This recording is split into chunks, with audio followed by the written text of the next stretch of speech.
여러분, 철학자들이 항상 질문하는 세 가지 내용이 있습니다.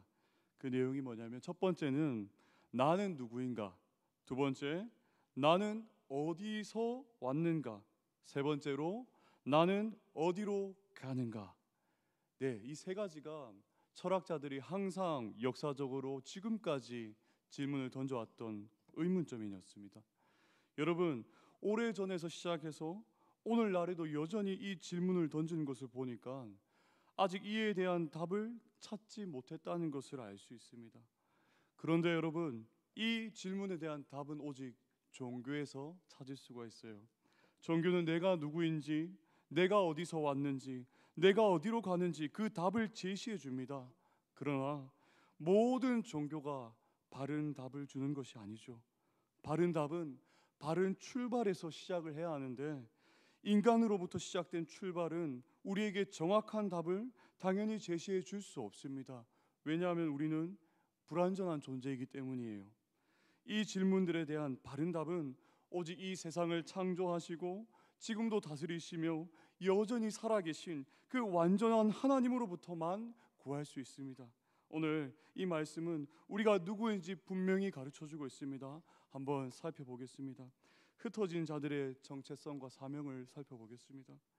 베드로는 로마 변두리 지역에 흩어져 살아가는 성도들을 위로했습니다. 너희는 불행하고 허망한 인생이 아니라 하나님의 보호를 받는 아름답고 복된 인생이야. 그리고 이어서 오늘 본문에서는 흩어진 그들이 누구인지, 그리고 어떻게 살아가야 할지에 대해서 가르쳐 줍니다. 한마디로 말하자면 저는 이렇게 표현하고 싶어요. 소명과 사명, 하나님의 부르심과 하나님이 또한 세상 가운데 우리를 보내신 사명, 영어로 콜링, 영어로 또한 미션이죠. 베드로전서 2장 9절에 너희는 택하신 족속이요 왕같은 제사장들이요 거룩한 나라요 그의 소유가 된 백성이니 이는 너희를 어두운 데서 불러내어 그의 기이한 빛에 들어가게 하신 이의 아름다운 덕을 선포하게 하려 하심이라. 아멘. 여러분, 이 2장 9절의 말씀은 참 중요한 말씀입니다. 여기에 보면 베드로가 흩어진 성도들을 향해서 참 명예롭고 황홀한 네 가지 칭호들을 그들에게 전해주고 있습니다. 뭐죠? 택하심을 받은 족속, 왕같은 제사장, 거룩한 나라, 하나님의 소유된 백성. 아마 여러분, 이 편지를 받던 흩어진 성도들은 너무나도 기쁘고 황홀했을 것입니다. 왜냐하면 그들은 로마 변두리에 살고 있었고 아주 힘이 없었고 연약한 자들이었기 때문입니다. 그들은 소수였고 많은 이들로부터 핍박을 받던 자들이기 때문입니다. 그런데 여러분, 저는 이 구절에서 뒷부분의 메시지가 저의 시선을 사로잡았습니다. 황홀한 칭호가 있기 전에 우리가 어떤 존재였다고 여러분 말씀을 언급하고 있습니까? 우리가 원래는 어두운 데서 있었는데 하나님의 은혜로 빛에 들어가게 되었다라고 말씀합니다. 어둠이란 이 단어는 앞에서 언급되는 이 네 가지 황홀한 칭호와는 너무나도 상반되어 보이죠. 도대체 여러분, 어떤 일이 있었던 걸까요? 하나님이 처음 인간을 만드신 그 이야기로 우리는 돌아가 봐야 됩니다. 하나님은 이 세상을 다스릴 대리자를 세우셨어요. 태초에 하나님이 천지를 창조하셨습니다. 오직 그의 말씀과 능력으로 이 세상을 창조하셨죠. 특별히 선하게 창조하셨어요. 하나님 보시기에 좋았던 이 피조 세계는 아무런 악함과 슬픔과 눈물과 괴로움도 없는 아름다운 세상이었습니다. 이곳에서는 오직 하나님만을 찬양했습니다. 해와 달과 별도, 사자와 새와 그리고 물고기도 그리고 사람도, 이렇게 모든 피조물이 오직 창조주 하나님만을 경배하고 예배하며 노래했지요. 특별히 하나님은 사람을 어떻게 창조하셨습니까? 하나님을 닮도록 창조하셨습니다. 하나님의 형상을 따라 지으셨죠. 그래서 하나님의 형상으로 지음받은 사람은 하나님의 귀하고 복된 그 성품을 온전히 드러내고 또한 하나님의 일을 대리해서 수행하고 다스리는 존재로 쓰임을 받았습니다. 태초의 사람 아담은 동물의 이름을 하나하나 지었고 이 세상이 아름답게 유지할 수 있도록 경작하고 다스리는 그 복된 일을 했다는 것입니다. 이게 얼마나 귀한 일인가요? 하나님은 사람들에게 그렇게 귀한 사명을 주셨던 것입니다. 예, 그렇습니다. 사람은 세상에서 하나님을 대신하여 다스릴 왕 같은 존재들이었어요. 그런데 여러분, 이 복이 어떻게 깨지게 되었습니까? 피조물이었던 인간이 창조주와 같이 되려고 했던 그 탐욕에서 깨지게 되었습니다. 하나님은 인간에게 선악과 열매만큼은 절대 따먹지 말라고 명령하셨죠. 먹는 날에는 정령 죽으리라 말씀하셨습니다. 그런데 인간은 그들에게 주신 그 많은 은혜, 그 수많은 은혜는 기억하지도 못하고 하나님께서 하지 말라는 그 단 한 가지의 명령에 넘어진 결국 하나님의 명령을 어기고 만 것입니다. 하나님의 말씀에 불순종하는 그 죄를 범하게 되었어요. 생명의 하나님과의 관계가 깨어졌습니다. 그래서 어떤 일들이 발생했습니까? 삶의 모든 관계가 깨어지기 시작하는 거예요. 하나님과의 관계가 깨어지고 인간 서로 간의 관계도 깨어지기 시작합니다. 그의 자녀들을 통해서 여실히 드러났지요. 첫째 아들 가인이 그의 동생 아벨을 살인하는 최초의 살인 범죄가 일어났습니다. 그런데 이런 죄의 이야기는 그거로 끝난 것이 아닙니다. 그 죄는 온 세계로 퍼졌고 온 세상을 어둠으로 물들게 했습니다. 여러분, 세계 2차 대전에 안타까운 일이 있었습니다. 히틀러라는 사람의 지시로 약 4만 명의 유대인들이 학살당했습니다. 아이들을, 어떤 사진이 있는데요, 박물관 보면 아이들이 천진난만하게 그 군인을 따라갑니다. 그런데 여러분, 그 모습은 거기까지만이었어요. 다들 고통스럽게 죽어갔지요. 죄는 인간의 역사에서 슬픔을 가져다 주었습니다. 이런 비극적인 일들은 오늘날에도 계속되고 있습니다. 환한 대낮에 음주운전 차량에 치여 어린이들의 생명을 잃어가고 있고, 학교 폭력으로 학생들의 영혼이 병들어가고 있으며 성추행이 나날이 증가하고 있다고 말합니다. 조금 더 우리가 시야를 넓혀보면 이렇습니다. 같은 지구상에 태어났지만 어떤 이들은 너무 먹을 것이 많아서 다이어트를 하고 있지만 어떤 이들은 먹을 음식이 없어서 영양실조에 걸리거나 굶어 죽어가고 있습니다. 지금도 여전히 세계 곳곳에서는 전쟁과 분쟁이 끊어지지 않고 있습니다. 우리도 모르는 그 사이에 무고한 시민들이 상대의 총칼에 희생당하고 있고, 그 안에서는 연약한 아이들과 여성들이 끊임없이 착취당하고 살아가고 있죠. 이뿐만이 아니라 자연도 인간들이 만들어낸 그 쓰레기와 오염으로 인해서 고통을 당하고 있습니다. 이렇게 여러분, 삶의 모든 영역이 깨어졌어요. 하나님의 귀한 사명을 받은 그 인간이 죄로 타락하고 하나님과의 그 관계가 깨어지니 우리의 삶의 모든 영역이 지금 병들어 있고 어둠의 상태에 놓이게 되었다는 것입니다.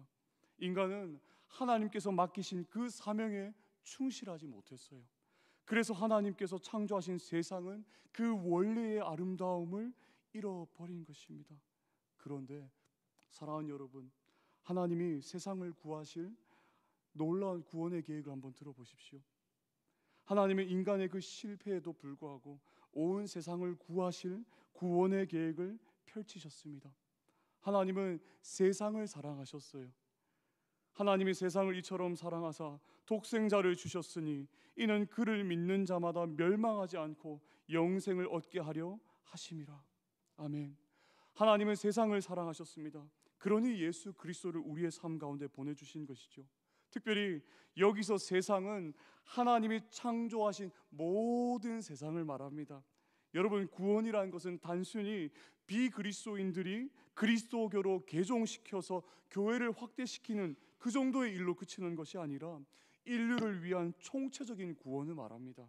즉, 죄로 깨어진 그 모든 영역의 관계가 회복되는 것을 말해요. 총체적인 구원입니다.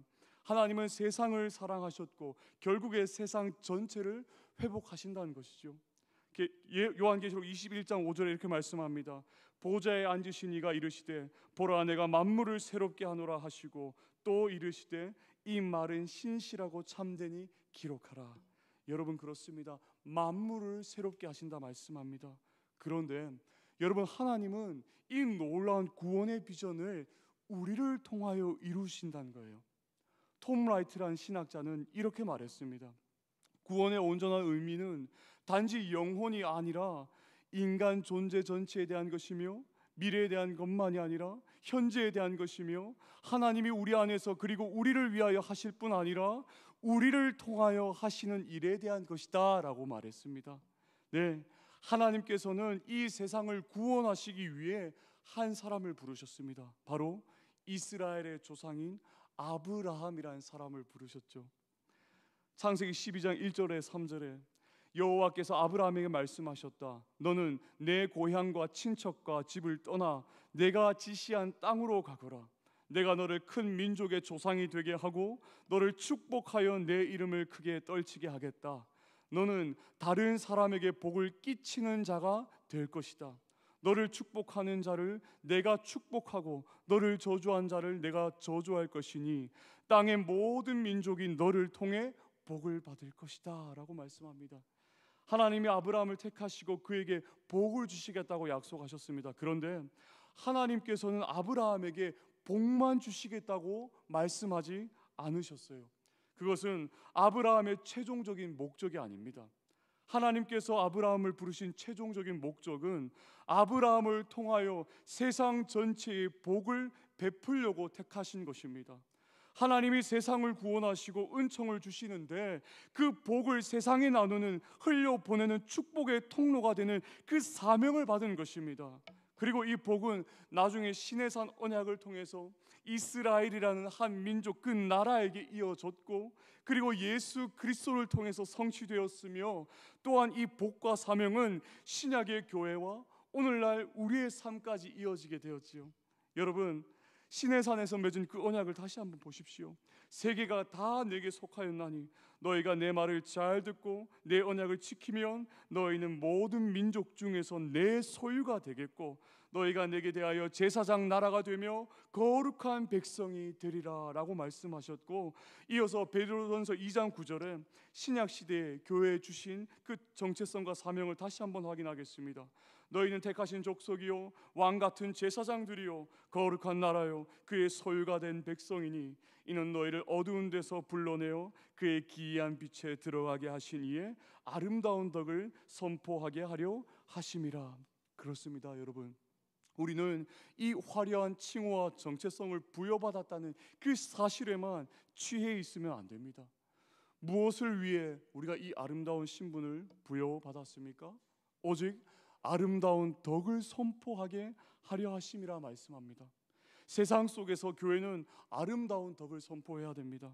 하나님과 예수님을 전하는 그 귀한 삶을 우리가 살아가야 된다는 것이죠. 그렇습니다. 하나님은 우리를 세상에서 부르셨고 그리고 세상으로 보내시는 분이십니다. 이것을 소명이라 말하고 다시 사명이라고 부를 수 있겠습니다. 부르신 소명과 보내신 사명, 콜링과 미션. 여러분, 우리가 계속해서 세상에 관심을 가져야 하는 이유는 하나님의 궁극적인 관심이 온 세상에 있기 때문입니다. 하나님의 궁극적인 관심은 온 세상입니다. 이 이야기를 에스겔의 환상이 시각적인 효과로 우리에게 잘 전달해 줍니다. 여러분, 이 말씀을 들으면서 우리가 함께 이미지를 그려봤으면 좋겠습니다. 당시는 이스라엘의 죄가 극심할 때였습니다. 그들은 하나님이 아닌 우상을 섬기며 하나님의 성전을 더럽혔습니다. 하나님은 여러 선지자들을 통해서 거듭 그들의 그 잘못을 지적하셨지만 이스라엘은 하나님께 돌아오지 않았습니다. 날마다 그들의 패역함과 부패함으로 하나님의 마음을 아프게만 했지요. 결국에 성전에서 하나님의 영광이 떠나는 것을 에스겔 선지자는 보게 됩니다. 하나님의 영광이 떠났다는 것은 그들의 패배요, 그들이 결코 살 수 없음을 말씀하는 것입니다. 결국에 그들은 망하게 됩니다. 포로가 되었습니다. 그런데 포로로 잡혀갔던 그 에스겔 선지자에게 하나님은 놀라운 환상을 보여주셨습니다. 그것이 무엇입니까? 바로 하나님의 영광이 성전 안으로 다시 돌아오는 놀라운 장면을 보여주십니다. 43장에 그 말씀이 기록되어 있어요. 그리고 그 성전에서 물이 흘러나오는 모습을 보여주십니다. 그가 나를 데리고 성전 문에 이르시니 성전의 앞면이 동쪽을 향하였는데 그 문지방 밑에서 물이 나와 동쪽으로 흐르다가 성전 오른쪽 제단 남쪽으로 흘러내리더라. 그가 또 나를 데리고 북문으로 나가서 바깥길로 꺾여 동쪽을 향한 바깥문에 이르시기로 본즉 물이 그 오른쪽에 스며 나오더라 라고 말씀해요. 여러분, 문지방 그 사이 밑에서 물이 스며 나옵니다. 처음에 그 물이 스며 나왔다고 말씀합니다. 여러분, 여기서 스며 나온다는 표현에 히브리어 피카라는 단어는 물병에서 물이 조금씩 떨어지는 소리를 묘사한 의성어입니다. 즉 물이 졸졸졸졸 그 문 사이에서 흘러나오는 것을 이야기해요. 그런데 여러분, 그 문 사이에서 졸졸졸졸 흘러나왔던 그 물이 점점 어떻게 됩니까? 넘쳐 흐르는 강이 되었다는 거예요. 그가 줄자를 가지고 동쪽으로 재면서 가다가 천자가 되는 곳에 이르러 나더러 물을 건너보라 하기에 건너보니 물이 발목에까지 올라왔다. 또 한번 보십시오. 그가 또 재면서 가다가 천자가 되는 곳에 이르러 나더러 물을 건너보라고 하기에 건너보니 이번에는요 물이 무릎까지 올라왔다. 그가 또 재면서 가다가 천자가 되는 곳에 이르러 나더러 물을 건너보라고 하기에 건너보니 이번엔 물이 허리까지 올라왔다. 그가 또 재면서 가다가 천자가 되는 곳에 이르렀는데 거기에서는 물이 내가 건널 수 없는 강이 되었다라고 기록합니다. 네, 여러분, 성전 문지방 그 밑에서 졸졸졸 스며 나왔던 그 물이 조금씩 불어나더니 마침내 큰 강이 되었습니다. 여러분, 이 장면을 보고 에스겔은 깜짝 놀랐어요. 그런데 하나님은 여기 뒤에 더 큰 일을 보여주십니다. 그가 내게 이르시되 이 물이 동쪽으로 향하여 흘러 아라바 계곡으로 내려가서 바다에 이르리니 이 흘러내리는 물로 그 바다의 물이 되살아나리라. 아멘. 여러분, 이 바다는 사해를 말해요. 성전에서 조금씩 흘러내렸던 그 시작된 강물은 이제 죽음의 바다인 사해를 되살립니다. 이 강물은 또한 바닷물만 회복시킨 것이 아니라 그것이 이루는 모든 곳과 그곳의 모든 생물을 살리는 여러분 생명수가 되었습니다. 여러분, 이 강물이 또 보십시오. 에스겔서 47장 9절에 이 강물이 흘러가는 모든 곳에서는 온갖 생물이 번성하며 살게 될 것이다. 이 물이 사이로 흘러 들어가면 그 물도 깨끗하게 고쳐질 것이므로 그 곳에서도 아주 많은 물고기가 살게 될 것이다. 강물이 흘러가는 곳이면 어디에서나 모든 것이 살 것이다. 아멘.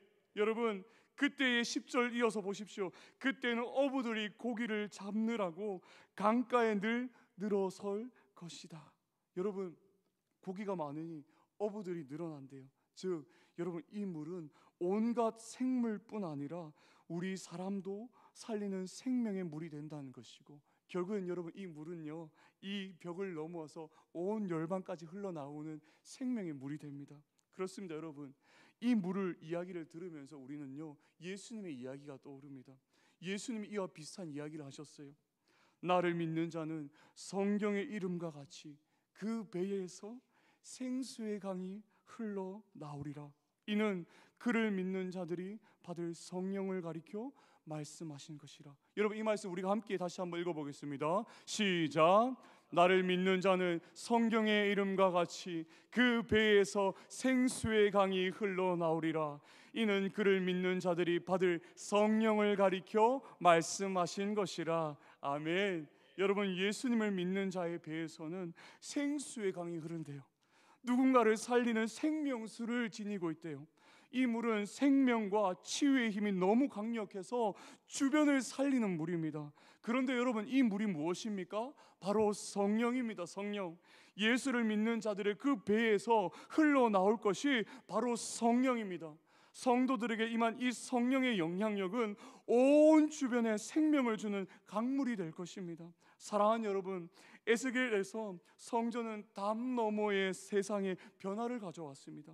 거룩한 성소에서 시작된 그 물이 성전 너머에 있는 죽음의 바다에 새로운 생명의 기운을 가져다 주어 그것을 치유한 것입니다.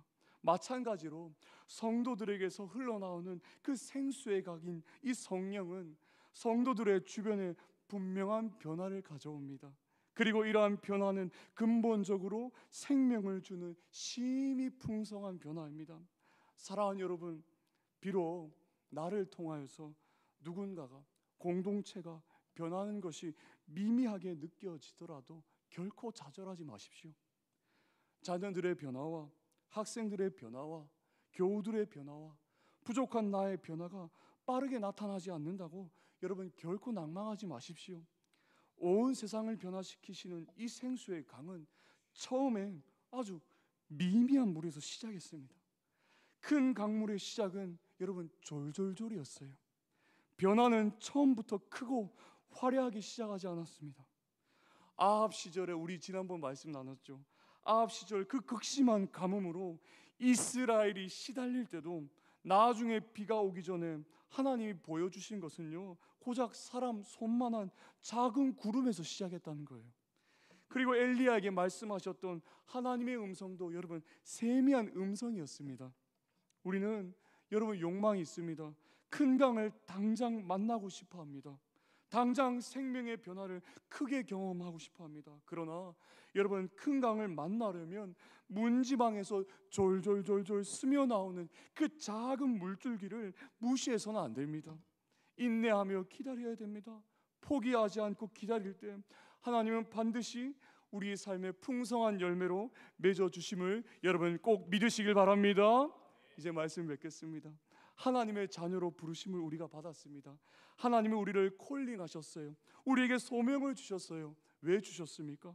우리를 통해서 세상이 하나님의 복을 받고 하나님께 회복의 은혜를 누리며 그 하나님의 은혜 가운데 함께 살도록 하나님이 우리를 먼저 부르셨죠. 그것이 하나님이 우리에게 주신 소명이고 사명이고 미션입니다. 여러분 세상 속에서 교회는 아름다운 덕을 선포해야 합니다. 하나님을, 복음을, 하나님 나라를, 주님의 사랑을. 이 땅의 교회는 하나님의 말씀을 선전하며 하나님께 영광을 돌리며 살아가야 될 사람들입니다. 이것이 여러분 평생 우리 교회의 사명이라는 사실을 날마다 기억하시길 바랍니다. 마태복음 5장 16절에 이렇게 말씀합니다. 이것이 너희 빛이 사람 앞에 비치게 하여 그들로 너희 착한 행실을 보고 하늘에 계신 너희 아버지께 영광을 돌리게 하라. 여러분 우리가 VIP 초청을 앞두고 우리의 마음과 우리의 삶이 정말 이와 같이 간절한 우리의 삶이 되기를 간절히 소망합니다. 여러분 이런 메시지를 베드로에게 받은 흩어진 교회는 여러분 어떤 마음이었을까요? 그들은 아까 말씀드린 대로 로마 제국의 변두리에 있었어요. 그런데 하나님은 그 힘이 없고 흩어진 무리에게 죄로 물든 그 로마 제국 그 자체의 회복을 그 연약한 자들에게 명하고 계신 바입니다.